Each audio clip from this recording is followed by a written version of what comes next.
નમસ્કાર. હમણાં એક મિત્ર પોતાની પાસે રહેલી 3000 રૂપિયાની ફાટેલી નોટ બદલવા માટે એક પ્રાઇવેટ બેંકમાં ગયો હતો. પ્રાઇવેટ બેંકમાં એને નોટ બદલી આપવા માટે ઇનકાર કરેલો. એ મેનેજરને મળ્યો, મેનેજરે પણ એને ના પાડી. એટલે પછી એણે ત્યાંથી મને ફોન કર્યો. મેં મેનેજર સાથે વાત કરી અને આરબીઆઈના રૂલ્સ સમજાવ્યા અને ત્યારબાદ એણે પરાણે નોટ બદલી આપી.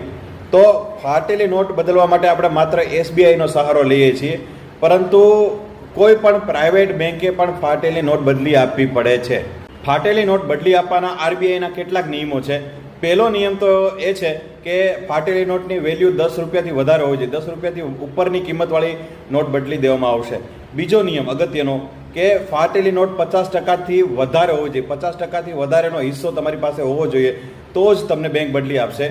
ત્રીજો ખૂબ અગત્યનો નિયમ કે ફાટેલી નોટનો પેનલ નંબર, જે સિરિયલ નંબર હોય છે, એ સ્પષ્ટ દેખાતો હોવો જોઈએ, તો જ તમને ફાટેલી નોટ બદલી આપવામાં આવશે.